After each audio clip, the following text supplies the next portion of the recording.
주택이나 사무실 등 부동산 분양 계약을 앞두고 보통 견본주택에 방문하게 되는데요. 준공 후 기대와는 다른 모습에 수분양자들이 억울함을 호소하고 있습니다. 잘못 들어온 줄 알았어요, 처음에. 이게 뭐지? 들어오니까 이게 반지하가 돼버린 거예요. 이게 1m 단차가 올라간 거예요. 네, 구조적으로도 문제 없고요. 저는 그렇게 봅니다. 삶의 지혜를 가지고 이용을 하셔야죠. 내가 제일 충격적이었던 그때만 잊지는 못해요. 이렇게 해가지고 계속 제가 하셔라고 얘기했더니 갑자기 약간 좀 표정 그렇게 하면서 이렇게 얘기하더라고요. 지금 부동산 시장이 좀 이래서 그렇지 이게 좋았었으면 이런 일 없었을 겁니다. 이런 얘기하는 거예요.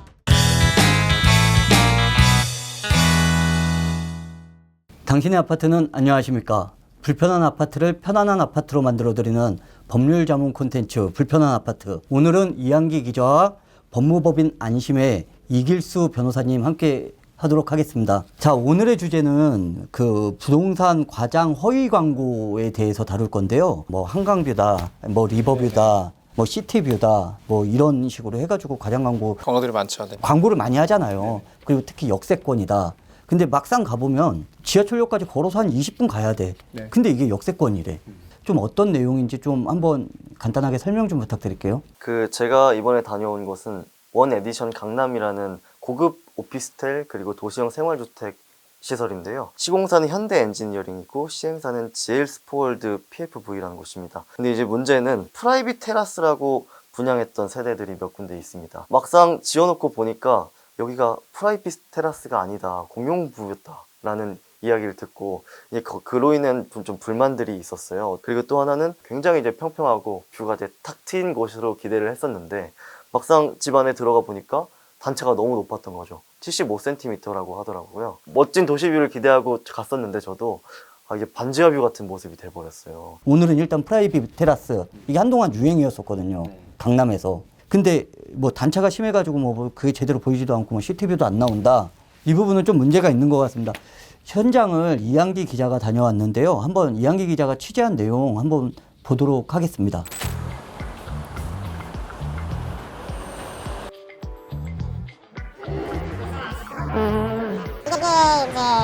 이게 바로 이제 공용녹지예요. 공용녹지, 공용면적인데 이제 이것을 이제 모델하우스 분양 브로셔에서는 이제 프라이빗 테라스로 이제 분각되어서 이제 나왔던 거죠.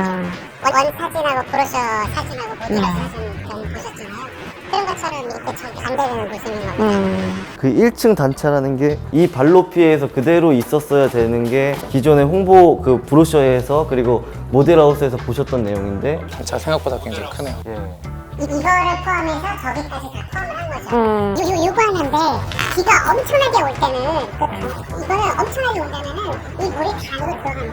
여기 건설 전문가들이 한번 왔었었는데 이런 문제도 전혀 없었던, 기대하지 않았던 문제. 배수의 문제가 있을 수 있어요. 지금 이게 윗세대와 아랫세대를 나누는 한 가림막 정도라고 보시면 될 것 같아요.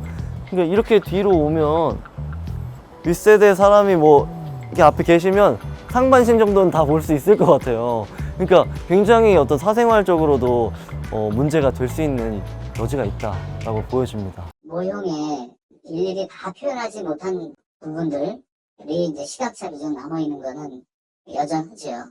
그 홍보했던 대로 뭐 월풀이나 바베큐나 이런 걸 하는데도 무리가 없다는 말씀이시죠?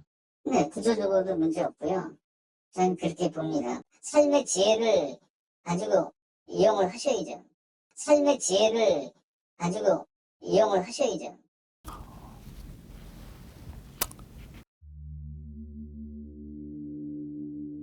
강남구청에 수십 번을 찾아가도 죄송하지만 저희도 잘못이 없다. 원래 시행사가 지혜산업이 처음부터 우리한테 지금 보시는 것처럼 이 설계대로도 해서 이거에 대해서 우리가 승인을 했기 때문에 이거에 대해서 전혀 잘못 지어준 거나 변경된 게 없다. 내가 제일 충격적이었던 그때만 잊지는 못해요. 이렇게 해가지고 계속 제가 하셔라고 얘기했더니 갑자기 약간 좀 표정 그렇게 하면서 이렇게 얘기하더라고요. 지금 부동산 시장이 좀 이래서 그렇지 이게 좋았었으면 이런 일 없었을 겁니다. 이런 얘기하는 거예요. 저는 뭐지? 왜 이렇게 나는 여기 강남구의 구민이기도 하고 피해자고 있는데 저는 그 말이 아직도 굉장히 충격적이에요. 시공사는 시에서는 문제 없다 그렇죠. 그러면 소송하라 그러죠. 시공사는 원석에도 잘 지었다 그렇죠. 강남구청에는 사전 승인 내줬다고 하고 있죠. 그러니까 이런 모든 것들이 모욕을 받는 게 이런 피해자들입니다. 근데 하소연할 데가 별로 없습니다. 그러니까 신문고를 알리고 있고 공정위에다 제소를 하고 이렇게 하는 것밖에 없는 것이죠. 그래서 지금 이 힘든 길을 갈 수밖에 없는 상황이거든요. 뭐지 단순히 뭐냐 설계도라던가 설계도가 아니지 뭐라 그래야 되죠? 그냥 그림으로 이쁘게 포장했는데 실제 지어진 것과 다르다. 이거는 사실 뭐지? 저희가 이제 표지광고로서 흔히 말하는 뭐 허용되는 그런 광고적인 표현에 해당하는 경우도 많고. 이 정책 자료 중에 2006년에 나왔던 거가 거의 과장하고 피해 현황이 있긴 있거든요. 모르겠습니다. 이때는 좀 이런 문제들이 많아서 이런 것들을 냈는지는 모르겠는데 11년 맞습니다. 이것도 보면 시정명령만 한 거고 그래서 과징금을 부과한 케이스는 많지 않았던 것 같아요. 보면은. 영상을 보니까 조금 충격적인 얘기도 조금 들은 것 같은데 이 아파트 관련해가지고 네. 하자 광고라든지 뭐 소송 되게 많죠. 일단 기본적으로 판례는 그 아파트 분양 광고의 내용을 그 청약의 유인으로 봅니다. 그러니까 무슨 얘기냐면 결혼을 한다고 예를 들면 그 분양 광고는 이제 프로포즈 정도라고 생각하시면 돼요. 프로포즈는 뭐 온갖 감언이사를 다 할 수 있죠. 근데 실제로 중요한 거는 결혼할 때 어떻게 하고 하느냐. 남자인데 여자라고 했다. 이런 그 아파트의 외형, 재질, 구조에 관한 거는 그 남자인데도 여자라고 한 것처럼 한 거는 이거는 기망이고 속이는 거죠. 그래서 그거는 계약 내용이 그대로 포섭이 되는데 그거 이외에 아파트 분양 광고 내용은 그냥 프로포즈라고 봐요. 판례는 그거는 청약을 유인하는 거다. 일종의 프로포즈를 받은 거기 때문에 그것을 승낙하고 그 이후에 실제로 계약 체결한 건 좀 다르다고 보거든요. 그런데 판례들에서 계약일 해제나 취소하는 거는 인정된 사례가 별로 없습니다. 손해배상을 인정된 사례들이 좀 있는데요. 제가 그 사례를 말씀드리려고 하는 건데 이 손해배상을 인정하는 건 허위 고지가 인정된 사례들이에요. 뭐 예를 들자면 아파트에 그 근린공원이 주변에 있다고 했는데 사실은 그게 군부대 용지예요. 근데 뭐 거기에 뭐 나무들이 있으니까 그거를 공원이라고 이렇게 광고를 한 거죠. 그거는 허위 고지다. 그러니까 손해배상을 해야 된다. 이런 판례들이 있고요. 해양공원을 언제든 이용할 수 있다고 했는데 사실은 해양공원이 설립될 가능성이 별로 없었어요. 이런 경우에 이거는 허위고지다라고 손해배상을 인정한 판례들이 있었습니다. 변호사님 말씀 들어보니까 그 계약서 관련 계약 내용 고지 관련해서 느슨하게 적용을 받는 것 같죠? 그 흔히 TV로 보면 케이블 같은 거 보면 그 보험 광고 이렇게 나오면 한참만 말씀을 해주시잖아요. 네네. 그거는 이제 법적으로 이렇게 막 그 소비자한테 알려주게끔 굉장히 빠른 말투로 알아듣지도 못하게 길게 하시잖아요. 광고에 대해서는 이 표시광고법이라고 있어요. 표시광고 공정에 관한 법률인데 뭐 줄여서 표시광고법이라고 하는데요. 분양 광고 관련해서도 거기에 규정이 있는데요. 한 2페이지 정도. 예를 들어서 분양 계약자라던가 여기 분양이 어떤 방식으로 이루어지고 입주 예정일은 어떻게 광고하는지 이런 정도의 규정이 있을 뿐이지 금지되는 규정에 대해서는 규정이 되어 있지 않고 있고요. 뭐 생각하시기에는 다른 것에 비해서 조금 더 규제가 느슨하다라고 느끼실 수 있는 부분인 것 같습니다. 국토교통부가 일을 안 하는 거 아니에요? 아니 예, 제가 안 그래도 그 문의를 했습니다. 국토부도 그렇고 지자체도 그렇고 공통적으로 하는 얘기는 이런 분양 홍보까지 들여다볼 인력과 예산은 없다라는 내용이었어요. 그 지점에서 방금 이제 변호사님께서 말씀해 주셨던 공정위의 규정이 제대로 없다는 점이 더 아쉬운 거죠. 그러면 결국은 소비자가 바라볼 수 있는 건 공정위밖에 없는데 이제 공정위에서도 그런 규정이 제대로 없다고 하니까 그리고 처벌도 제대로 못 받고 과징금을 받은 사례도 굉장히 적더라고요. 네. 그래서 그런 것들을 보면서 조금은 빈틈이 있구나라는 생각을 했습니다. 아니 시대가 변해가지고 옛날에야 뭐 그냥 아파트가 그냥 단순히 잠자고 비피하고 이런 기능을 하던 곳이었으면 이제는 이게 하나의 문화 내가 이제 거주하면서 내가 즐기고 뭐 이렇게 머무를 수 있는 하나의 문화 공간이 문화 공간이라는 표현이 맞는지 모르겠지만 그 규정도 좀 더 세분화되고 촘촘하게 해가지고 소비자들 좀 보호할 수 있는 이런 게 필요해 보여요. 분양과 관련된 광고는 아예 명시를 어느 정도 허위 광고를 허용한다라고 해놓습니다. 일단 이 부분에 대해서는 너무 자세하게 변호사님께서 잘 말씀해 주셔가지고 조금 문제점을 개선해야 된다. 이렇게 좀 보여지고요. 이번 원 에디션 강남 같은 경우 이 부분은 어디다 법적 대응을 해야 돼요? 이번 원에디션 같은 경우에 크게 문제가 되는 것들이 프라이빗 테라스라는 표현. 그런데 실제로 이게 전유 부분으로 되지 않고 공용 부분으로 등기가 된 부분들. 프라이빗인데 네네네. 공용이에요?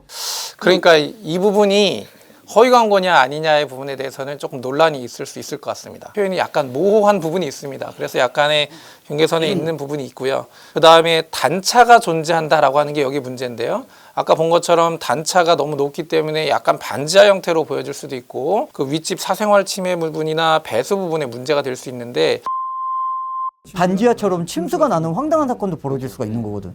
보통은 청구할 때 할 수 있는 게 시공상 하자, 설계상 하자 부분을 청구를 많이 하거든요. 설계상 하자를 존재하면은 이 경우에는 그 시행사에 대해서 하자 보수 책임을 물을 수 있는 사안이 될 수 있고요. 좀 어려운 부분은 분양 책자 뒤에 뭐 이거는 CG일 뿐이고 단순 참고용이고 나중에 인허가 과정에서 변동될 수 있습니다. 이 부분들이 계약 내용에 편입이 되었느냐라는 것들을 특별한 사정을 이제 또 입증을 해야 되는 그런 부분이 있습니다. 아까 그 영상 이제 현장 취재 다녀온 거 보니까 그 말 너무 황당하던데. 삶의 지혜를 가지고 이용해라.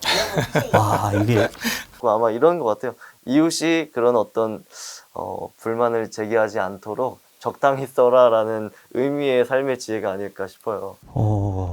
이걸 삶의 지혜를 어떻게 가지고 해. 이거는 말이 안 돼. 지혜가 이거는 뭐 너무 많으신 분이 말씀하신 것 같아요.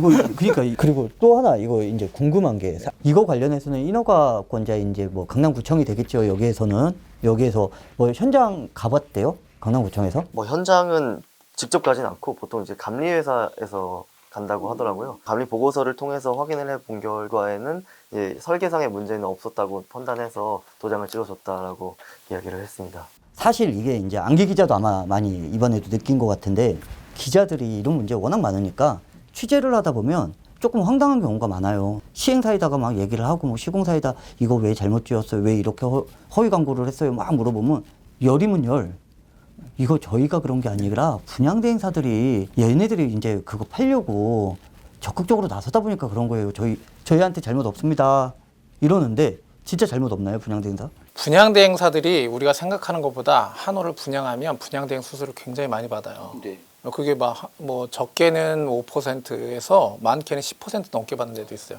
분양대행 업체들이 허위 과장 광고를 하는 경우가 사실은 많이 있고 제일 문제가 되는 것 중에 하나가 이 분양대행 업체들이 지나가는 사람들 호객 행위를 잡아서 막 길 가다 많이 잡혀보신 적 있을 텐데 가면은 정말 혹할 만한 얘기를 구두로 굉장히 많이 해요. 그 구두로 한 얘기는 일단 분양대행 업체가 그 시행사한테 허락을 받고 했다라는 명확한 증거를 잡지 못하는 이상 시행사한테 책임 묻기는 좀 어려울 경우가 있어요.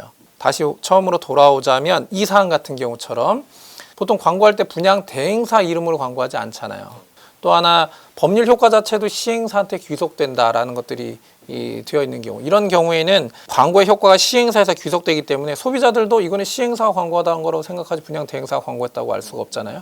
그렇기 때문에 이런 경우에는 시행사도 책임을 진다는 판례가 있습니다. 그렇기 때문에 시행사가 무조건 책임을 안 진다는 거는 적절하지 않은 표현이고요. 사실 저는 이 사례를 보면서 이게 뭐 이 사례 자체에서도 뭐 CCBB를 가릴 수 있지만 이거보다 좀 구조적으로는 어떻게 이런 문제를 좀 줄일 수 있을까라는 생각을 했었어요. 국토부에 물어봤을 때는 국토부는 이런 거 그냥 민사소송으로 처리하세요라고 얘기를 해줬고, 무책임하다. 또 강남구에서는 뭐 이런 일이 일어나다 보니까 이제부터 여기 홍보하시는 분들한테 과장 없도록 잘 해달라고 전달만 해주겠다 이런 식으로 얘기를 들었는데 이것도 사실 원천적으로 봉쇄되는 것이 아니기 때문에 사실 이게 오늘 다룬 이 부동산 허위 광고 편 참 되게 모호한 내용이에요.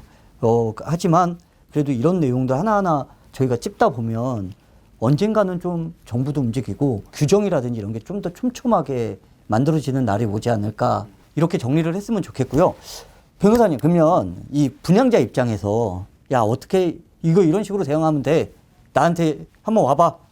이거 어떻게 대응하면 될지 조금 팁을 한번 간략하게 한번 정리 한 번만. 분양 계약을 할 때는 아까 말씀드린 것처럼 분양 계약서를 정확하게 작성하는 게 아주 중요합니다. 그래서 계약서에 이분들이 분양 광고를 할 당시에 설명했던 내용들이 다 포함되어 있는지 안 했는지 꼭 분양 계약서를 확인해서 나중에 소송을 하던 또는 그쪽에 민원을 넣던 간에 분양계약서 가장 기준이 되기 때문에 분양계약서를 조금 더 꼼꼼하게 보시고요. 공정위 쪽에서도 우리나라 공무원들이 생각보다 굉장히 열심히 일합니다만 그분들한테 더 열심히 일할 수 있도록 좀 자료들을 좀 더 많이 제출하시고 이러면은 공정에서 좀 더 적극적으로 나올 수가 있고, 표시광고법에는 뭐 시정명령, 과징금도 있지만 형사처벌 규정도 있어요. 그렇기 때문에 이게 허위광고에 해당된다고 하면 시공사나 시행사들에게 그런 책임을 묻는 것들이 좀 필요하지 않을까 생각이 됩니다. 대한민국 아파트가 모두 편안한 아파트가 될 때까지 저희 불편한 아파트가 함께하겠습니다. 댓글과 메일로 제보 문의를 주시면 저희가 언제든지 달려가겠습니다. 오늘 함께해 주신 이길수 변호사님 그리고 이한기 기자 고생하셨습니다. 감사합니다. 감사합니다. 좋아요, 구독, 댓글, 알림 설정.